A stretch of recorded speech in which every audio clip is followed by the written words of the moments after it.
그리스도인이 되는 첫걸음은 침례입니다. 침례받은 사람은 회중 앞에서 5 항목의 질문을 받게 되는데, 둘째 항목은 이렇습니다. 누구누구님은 악의 세력과 관계를 끊고 그리스도 안에서 새 생명의 자유를 누리길 원하십니까? 이 질문이 우리가 침례받는 사람들이 회중 앞에서 답변하는 5 항목 가운데 2번째에 해당하는 항목입니다. 침례는 악을 멀리하고 예수 그리스도와 하나가 되겠다는 신앙적인 결단입니다. 예수님은 악과 관계가 없으시고 그리스도 자신이니까 침례를 받을 필요가 없습니다. 그런데 사복음서 모두 예수께서 침례를 받았다, 그렇게 말씀하고 있습니다. 자, 이 예수님께 침례를 베푼 이가 누구이냐 하면 바로 침례자 요한입니다. 침례자 요한은 예수님의 운명에 상당한 영향을 끼친 인물이기도 합니다. 더 나아가서는 초기 기독교 형성에도 귀한 영향력을 끼쳤던 사람 가운데 한 사람입니다. 일례로 교회의 침례의식은 침례자 요한을 기원으로 합니다. 그러면 침례자 요한이 누구인지를 깨닫게 되면 예수 그리스도가 누구인지를, 그리고 기독교의 본질에 우리가 조금 더 다가갈 수 있게 되는 것이죠. 누가복음은 예수님의 출생과 침례자 요한의 출생 이야기를 아주 비슷한 구도로 함께 우리들에게 들려주고 있었습니다. 침례자 요한은 누구일까요? 그의 아버지는 제사장 사가랴였습니다. 매우 좋은 가문이죠. 사가랴가 성전에서 제사 업무를 수행할 때 천사를 환상으로 보았는데, 그 천사는 사가랴의 집에 아들이 태어날 것을 소식을 전했습니다.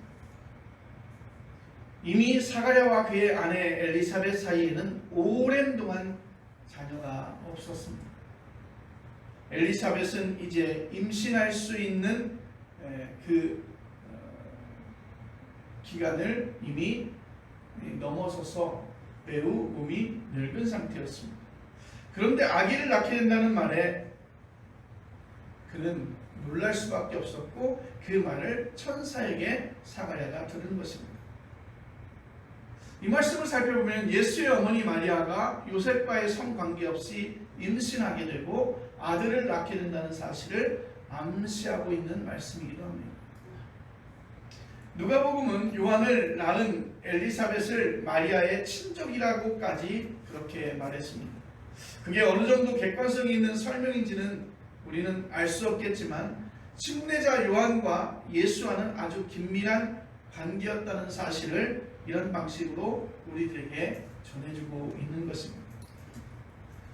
침례 요한의 공적 활동에 관해서 사복음서가 각각 우리들에게 이야기를 들려주고 있습니다. 당시 교회 구성원들이 침례 요한을 중요한 인물로 여겼다는 뜻입니다.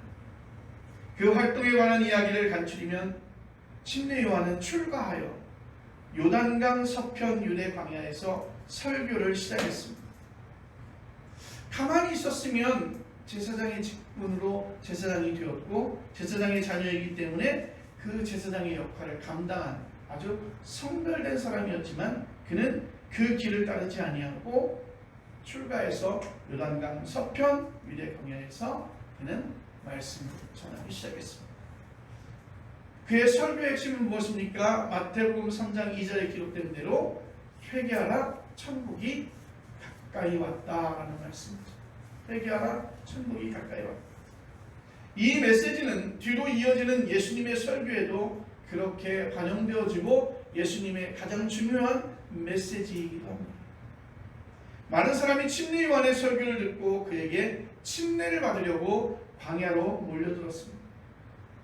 어떻게 보면 예수님도 그렇게 몰려든 사람들 가운데 한 사람이었을지도 모릅니다. 사람들이 침례 요한에게 왜 몰려들었을까요? 그에게서 광야의 선지자라고 할 엘리야 같은 카리스마가 있었다는 것입니다. 그는 다른 선지자와 비교해서 매우 강력한 리더십 힘을 가지고 있는, 그의 말 속에 힘이 있는 그런 선지자였음을 알 수 있습니다. 요한은 특별했습니다. 광야에서 노숙하면서 낙타 가죽옷을 걸쳤고 광야에서 얻을 수 있는 메뚜기와 석청만을 먹고 살았다는 것입니다. 함부로 넘볼 수 없을 정도로 철저하게 금욕적인 삶을 살았습니다. 그는 말합니다. 하나님의 심판이 임박했으니까 이제 모두 너희는 정신을 차리고 이제 도덕적으로 올바르게 살아야 한다고 그렇게 외쳤습니다. 그의 설교에는 울림이 컸습니다. 많은 사람이 그가 머무는 광야로 몰려들었습니다. 일반 사람만이 아니라 사회 지도자급 인사들인 바리새인과 사두개인들도 많이 있었다는 것입니다. 예수님과 좀 대조가 되죠. 예수님의 말씀에, 예수님의 등장에 바리새인과 사두개인은 매우 불편하게 여겼음에도 불구하고 그에 앞서 서역했던 침례자 요한의 그 설교에 바리새인과 사두개인들이 많이 참여했다는 것입니다. 그런데 이때 침례자 요한은 그들을 향해서 이렇게 외칩니다. 독사의 자식들아, 누가 너희를 가르쳐 임박한 진노를 피하라 하더냐. 그러므로 회개에 합당한 열매를 맺으라. 마태복음 3장 10절입니다. 이미 도끼가 나무 뿌리에 놓였으니 좋은 열매를 맺지 아니하는 나무마다 찍혀 불에 던지우리라. 여러분, 침례 요한이 혁명을 일으킬 생각으로 민중을 선동했다고 한다면, 침례 요한이 다른 생각을 가지고 그렇게 마음을 가졌다고 한다면 얼마든지 가능하지 않았을까요? 물론 그 민중 봉기가 성공하리라고 하는 이야기를 드리는 것이 아닙니다. 그런데 침례자 요한은 그만큼 영향력을 가지고 있는, 아주 강한 힘을 가지고 있는 그런 사람이었다는 것을 우리는 성경을 통해서 살펴볼 수 있습니다.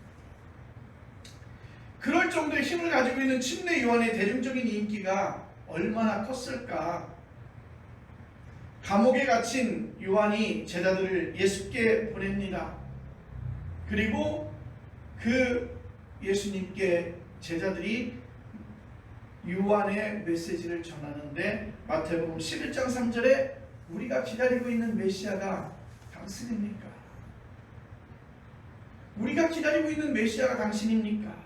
그렇게 물었을 때 예수님께서는 너희가 듣고 본 것을 그대로 요한에게 전하라고 대답하신 후에 당신의 제자들에게 침례 요한을 가리켜 여자가 낳은 자 중에서 가장 큰 자라고 그렇게 극찬한 적이 있을 정도로 예수님도 침례 요한에 대해서 매우 귀하게 여겼음을 알 수 있습니다.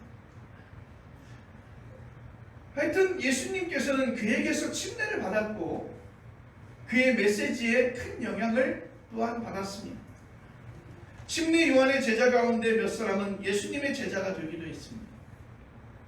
요한의 죽음 또한 예수님의 죽음을 또한 그렇게 암시해주고 있습니다. 그의 죽음에 관한 이야기가 오늘 설교의 본문의 가장 큰 핵심입니다. 이제 예수님의 이름이 사람들 입에 이렇게 오르내리고 있습니다. 그 지역의 분보당인 헤롯은 예수님을 침례 요한이 환생한 것이 아닐까 생각합니다. 내가 분명히 침례 요한을 죽였음에도 불구하고 침례 요한이 예수의 이름으로 다시 환생한 것은 아닐까. 그 이유는 얼마 전에 헤롯은 침례 요한을 목을 잘라 쟁반에 담아오게 했습니다. 그 일이 본문에 아주 회화적으로 묘사가 되었습니다. 헤롯은 자기 첫 부인과 이혼하고 이복 동생 빌립과 이혼한 헤로디아와 재혼을 합니다. 제수 씨와 결혼한 것이죠. 왕궁에서 벌어진 일이니까 사람들은 먹고 사는 일로 분주하기도 하고 또한 왕궁에서 일어난 일을 공연히 말을 꺼냈다가 불이익을 당할지 모른다는 생각으로 그들은 모른 척했습니다. 아무튼 요한을 그렇지만 그 요한은 침례자 요한은 많은 사람이 그 헤롯에 대해서 분개하지 않고 그에게 말하지 않았지만 요한은 공개적으로 그의 행위를 비판하고 있습니다. 헤롯은 그래서 결정합니다. 요한을 일단 옥에 가두기로 결정합니다. 옥에 가두었습니다. 그 이유는 두 가지일 것입니다. 한 가지는 그 대중적 인기를 가지고 있는, 그러니까 힘을 가지고 있는 저 침례자 요한의 목을 잘못 베었다가는 큰 분중들이 일어날 것이다라고 하는 그러한 생각들을 가졌겠고, 또한 헤롯 또한 어느 정도 양심이 살아있어서 그를 죽이지 못했습니다. 헤롯의 생일잔치에 헤로디아의 딸이 춤을 춥니다. 그 헤로디아의 딸을 보면서 그는 이렇게 말합니다. 내가 원한다면 나라의 절반이라도 주겠다고 그렇게 허세를 부리죠. 이때 헤롯의 딸은 어머니 헤로디아에게 묻습니다. 내가 무엇을 아버지에게 달라 할까? 그때 헤로디아가 딸을 시켜서 요한의 머리를 달라고 하자 헤롯은 그 자리에서 신하를 시켜 감옥에 가두어뒀던 침례자 요한을 참수하여 머리를 소관에 얹어 가져오게 했습니다. 어떻게 보면 가장 무서운 모습으로 어처구니 없는 방식으로 이 시대를 풍미했던 선지자 침례자 요한이 아주 너무 말도 안 되는 방법으로 그는 목숨을 잃게 되고 순교를 하게 된 것입니다. 자, 이제 침례 요한이 죽었습니다. 그리고 나서 예수께서 활동을 본격적으로 시작하자 헤롯만이 아니라 당시 여러 많은 사람들은 예수님을 다시 그 요한이 살아난 것으로 여겼다고 그렇게 생각합니다. 오늘 본문인 마가복음 6장 15절의 사람들은 예수님을 그렇게 표현하고 있죠. 엘리야나 선지자라고 했고 또 옛 선지자 중에 하나라고 보았습니다. 마태복음 6장 16절 자들에게 사람들이 인자를 누구라 하느냐, 아주 유명한 말씀, 누구라 하느냐 그렇게 물었을 때 더러는 침례 요한이요 더러는 엘리야요 어떤 이는 예레미야나 선지자 중에 하나이다 그렇게 대답합니다. 당시 사람들이 예수님을 선지자로 보았다는 것은 사실로 보입니다. 우리와 똑같이 모세오경을 거룩한 하나님의 말씀으로 받아들이고 자신들을 아브라함의 후손으로 생각하면서 유일신 하나님을 믿는 유대교와 이슬람교는 지금도 예수님을 선지자로 인정하고 있습니다. 예수님의 공생애에는 선지자에게 일어날 만한 일들이 일어났기에 그들은 예수님을 선지자로 보는 것은 일단 이해가 됩니다. 3명의 선지자가 거론되었죠. 엘리야는 초자연적인 기적 행위자로 아주 유명합니다. 예수님에게도 그런 일들이 많이 일어났기에 그들이 엘리야를 연상하는 것은 매우 자연스러운 일입니다. 예레미야는 말씀 선포에서 타의 추종을 부러합니다. 하나님의 말씀을 현실에서 가장 정확하게 선포한 선지자가 바로 예레미야죠. 당시 왕과 귀족들은 예레미야가 나라를 바벨론에 팔아넘기려 한다고 비난하면서도 하나님께서 바벨론을 심판하신다는 하나님의 선지자의 말을 받아들였습니다. 여러분이 다 아시는 대로 유대는 주제 파악 못하고 바벨론과 맞서다가 결국 기원전 587년에 멸망합니다. 예루살렘은 촉토화되고 많은 이들이 포로로 잡혀갔습니다.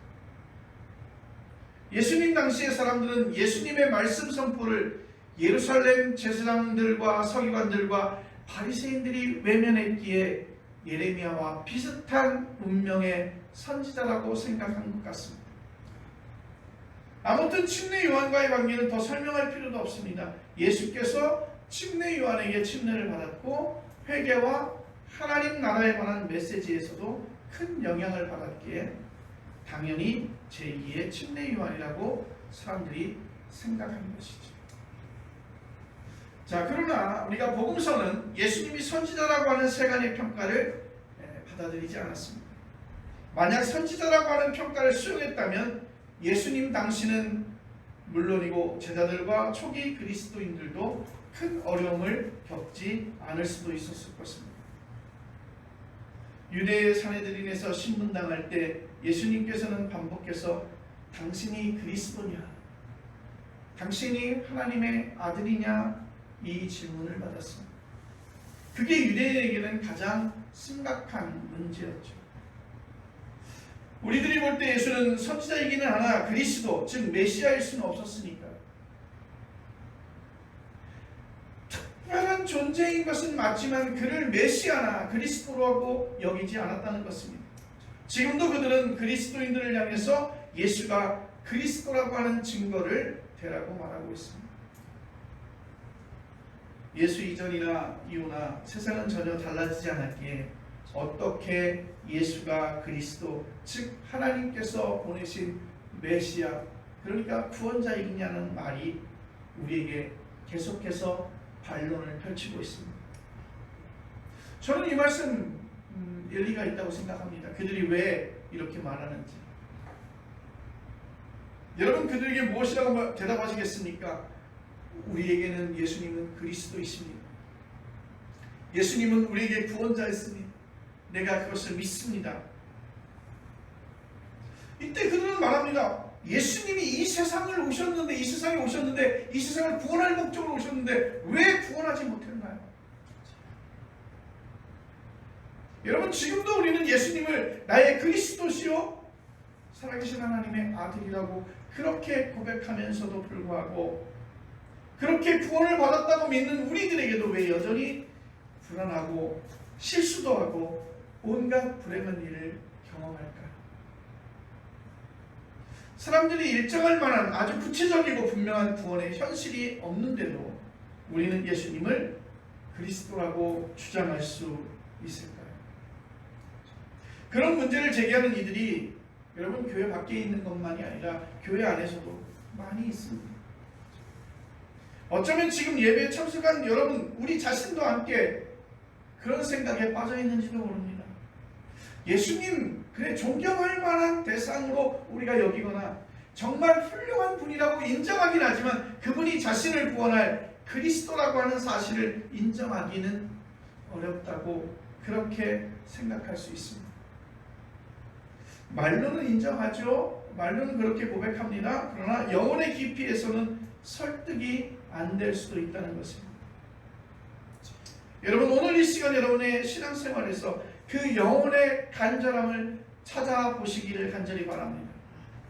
계시록 3장 14절 이하에 나오는 라오디게아 교회의 신자들 상태와 비슷하지요. 내가 이같이 미지근하여 뜨겁지도 아니하고 차지도 아니하니 내 입에서 너를 토하여 버리리라. 입술로는 고백하지만 실제 나의 신앙생활과 우리의 삶 속에서 예수 그리스도가 나의 구원자이시며 메시아라고 하는 사실을 우리는 고백하거나 그렇게 살아가지 못한다는 것입니다.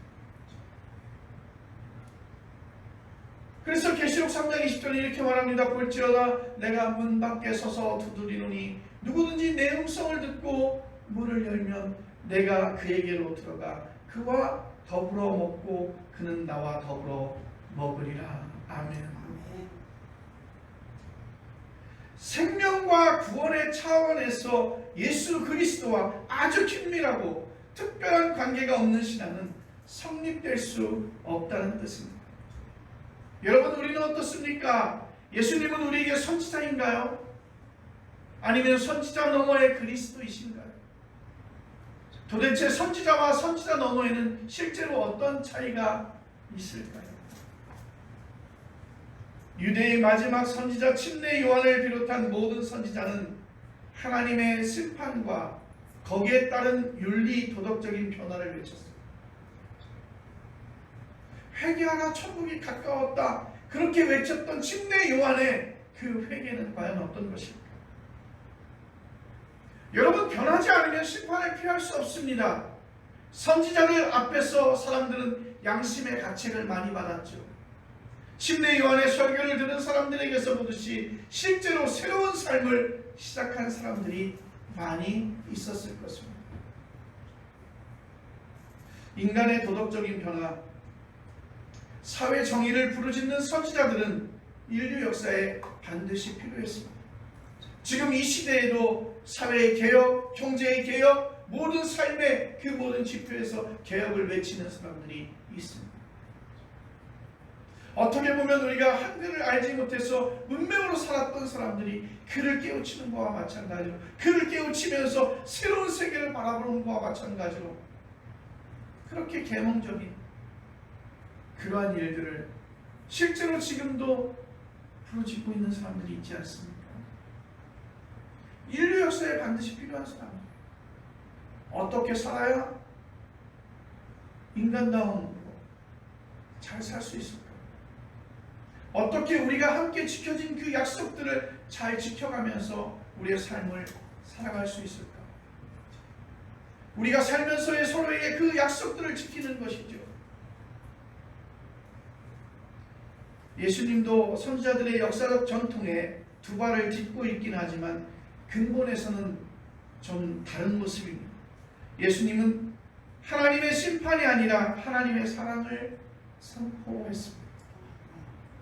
그가 임박했다고 선포한 하나님의 나라는 심판이 아니라 사랑이었습니다. 그 하나님의 사랑은 표면에 나타나는 행위의 변화가 아니라 영혼 깊이에서 일어나는 존재의 변화를 불러오는 것입니다. 도덕적인 삶을 살아가는 건 매우 중요한 것이지만 예수 그리스도가 나의 구주이시며 하나님이 나를 사랑하시며 나를 자녀 삼아 주셨다는 그 사실을 영혼 깊이에서 깨닫는 그 믿음의 고백들이 더 귀하고 더 근본적인 모습 아닐까요? 예수께서도 심판과 삶의 변화를 말씀하셨습니다. 너희들 그렇게 살다가는 너희가 구원받지 못하리라, 너희가 멸망할 수밖에 없을 것이라고 예수님도 말씀하셨어요. 그런데 그것은 하나님의 사랑에 대한 역설적인 표현 아닐까요? 누가복음 15장에는 탕자의 비유가 나옵니다. 둘째 아들이 아버지에게서 유산을 미리 상속받아서 아버지가 간섭할 수 없는 먼 지역으로 떠나갑니다. 떠나간 이유, 또 아버지에게 미리 상속받은 그 이유는 아버지의 간섭을 받지 않고 아버지의 재산을 자기의 의량껏 자기의 마음대로 사용하고자 하는 그 욕구가 있었던 것이죠. 그래서 그는 먼 지역으로 떠나서 아버지에게서 받아온 내 몫인 그 유산을 가지고 방탕하게 살았다. 방탕하게 살았다. 그리고 이제 그가 가지고 있었던 모든 재산을 다 잃고 나서 정말 거지와 같은 신세가 되어서 그는 용기를 내어서 아버지 집으로 돌아옵니다. 상식적으로 보면 아버지가 일단 둘째 아들을 사랑으로 품어주긴 하겠지만 혼을 내야 되겠죠. 거봐라, 아버지의 말을 듣지 않고 내 욕심대로 내 마음대로 그 재산을 가지고 가서 내가 이룬 것이 도대체 무엇이 있겠냐. 그러니까 집으로 금이 환영한 것이 아니라 정말 아버지에게서 받아간 모든 유산을 다 탕진하고 이제 거지의 모습으로 이제 갈 데가 없으니 오갈 데가 없으니 돌아오는 그 둘째 아들의 모습. 성실하게 아버지의 뜻을 따라서 아버지의 재산을 지키고 집안을 보살핀 첫째 아들을 생각해서라도 일정 부분 그 둘째 아들에게 책임을 물어야 합니다. 그런데 아버지는 마을 입구까지 달려갑니다. 그리고 행색이 거지같이 돌아온, 미울 수밖에 없을 텐데 그 둘째 아들을 끌어안고 입을 맞춥니다. 그리고 자신의 가락지를 빼어서 아들이라고 하는 증표를 다시 세워줍니다. 그리고 잔치를 벌였어요. 그리고 그 비유 마지막 절인 누가복음 15장 32절에 아버지의 행태를 못마땅하게 여긴 큰아들에게서 아버지가 어떤 말을 하는지 아십니까? 내 동생은 죽었다 살아났으며 내가 잃었다가 얻었기로 우리가 즐거워하고 기뻐하는 것이 마땅하다. 사랑하는 성도 여러분, 여기에 우리가 무슨 말을 덧붙일 수 있겠습니까?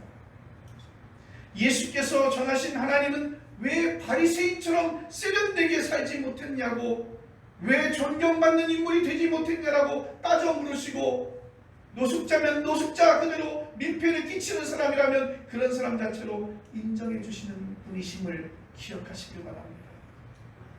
사람들이 가련하게 여기는 노숙자들도 하나님의 자녀이며, 파렴치 않은 행위로 감옥에 갇혀있는 사람도 하나님의 자녀라는 사실이 분명하다면 각자가 다 하나님의 사랑을 받아야 할 사람들인 것입니다. 내 동생은 죽었다 살아났으며 내가 잃었다가 얻었기로 우리가 즐거워하고 기뻐하는 것이 마땅하다. 우리는 다른 사람의 삶을 쉽게 판단합니다. 늘 시시비비를 따지죠. 그리고 가르치려고 합니다. 하나님의 사랑마저도 우리는 어떤 곳에 올려놓고 재단합니다. 평가하죠. 여러분, 큰 착각입니다. 하나님은 우리가 미처 눈치채지 못하는 방식으로 모든 사람을 사랑하시는 줄로 믿으시길 바랍니다. 그 하나님의 사랑을 경험하느냐 하는 것 또 다른 문제입니다. 공황장애에 떨어진 사람은 편안하게 숨을 쉬라고 해도 쉬지 못하는 것처럼 하나님의 사랑을 받아들이지 못할 수 있습니다. 사회적으로 소외되거나 낮은 계급에 속한 사람들을 보살피면서 살아야 한다는 그런 뜻을 이야기하고 있는 것은 아닙니다. 선지자의 일에 속한 그런 일을 하는 사람들이 많으면 좋겠지요. 그런데 사람들이 보살피지 않아도, 혹은 사람이 보살피지 않으면 하나님이 보살피는 줄로 믿습니다. 하나님의 사랑은 사람들에 의해서 좌우되는 것이 아니라 바로 하나님이 그 사람들을 통해서 그들을 보살피는 줄로 믿으시기를 바랍니다. 이 말은 역설적입니다. 내가 사랑과 긍휼의 마음을 품어 그들을 보살피는 것이 아니라 하나님께서 나를 통해서 그 일을 감당케 하신 줄로 믿으시기를 바랍니다. 그들을 바라보며 긍휼한 마음을 갖게 하신 이도 하나님이신 줄로 믿습니다. 내 일부를 떼어서 그들에게 나누는 것도 하나님께서 내게 감동 주셔서 그 일이 가능한 줄로 믿으시기를 바랍니다. 내가 할 것이 아니라 하나님께서 하나님의 사람들을 통해서 감동을 주시고 은혜를 주시고 그 일을 감당케 하시는 줄로 믿으시기를 바랍니다. 하나님 아버지께 온전히 순종하시기를 바랍니다. 그 순종의 결과로 인류 구원의 길이 열린 것입니다. 그분으로 인해서 우리는 죽음 앞에서 두려워하는 사람들이 아니라 사랑받는 자녀로 살게 된 줄로 믿습니다. 우리도 언젠가 예수님처럼 그 잔혹하고 가혹한 십자가 처형은 아니라 하더라도 우리도 죽는 그 죽음의 순간을 맞게 될 것입니다.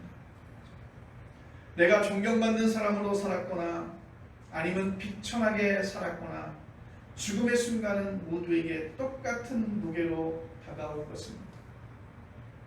죽음이라는 사건이 실제로 닥치기 전에도 이미 인간은 의식적으로 무의식적으로 죽음의 지배를 철저하게 받고 있습니다. 지구에 사는 모든 동물 가운데 인간만이 평생에 걸쳐서 자기의 죽음을 대면한다는 뜻입니다. 그래서 하이데거는 말합니다. 현 존재인 인간을 죽음에 이르는 존재라고 그렇게 표현한 것입니다. 사랑하는 성도 여러분, 바울은 예수 그리스도께서 잠자는 자들의 첫 열매가 되셨다고 그렇게 우리에게 들려주었습니다. 예수 그리스도를 통해서 죽음이 극복되었다는 뜻입니다. 죽음의 극복을 가리켜서 신약성경은 부활이라고 그렇게 말하고 있습니다. 여러분이 주변에서 인기를 끌고 존경받는 사람으로 사는 것에 만족한다면 예수님을 그냥 우리는 선지자라고 여기고 살면 충분한 것입니다.